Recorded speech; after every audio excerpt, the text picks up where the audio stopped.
free diving back where I'm from in Port Elizabeth.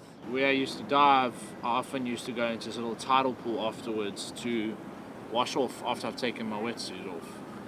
And the one day I got in there and I had my mask on, and it was about up to neck deep if you stood in there. And I went down to the bottom and I actually saw a coin. And I picked this coin up and I thought randomly to myself, I was like, I wonder if there's anything more in here.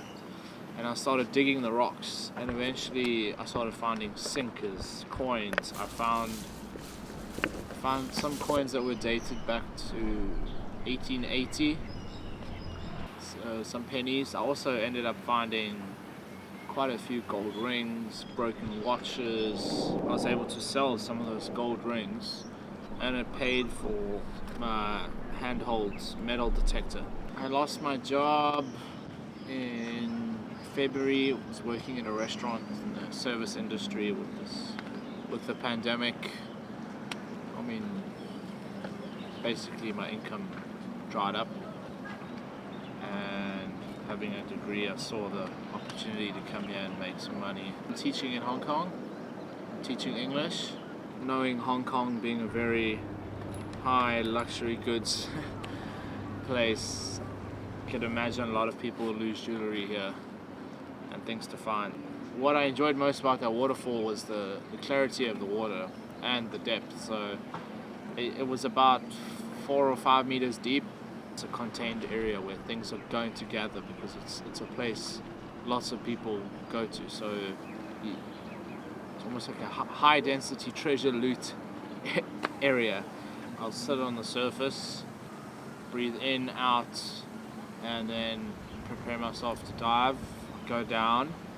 And generally what I would do is I would start along the edges and I'd look for cracks and places where you see sediments build up, because that's also where items will also get caught. Another part of the rock pool is below where the people jump, which is the deepest part. On my first trip I found a whole bunch of glasses. I found these 2 smart Fitbits. I found a Apple Watch 4th generation, and then I found this. Still haven't figured out what this is. I think it's some type of bracelet. It's got no stamps, very heavy. And I found a small silver ring. And then I also found this, what I thought to be a earring, big silver earring. And then got home that evening, we looked at it again, and it had a Cartier stamp on it. And you can imagine anything Cartier is quite valuable. So I went to go get it evaluated, and it was real.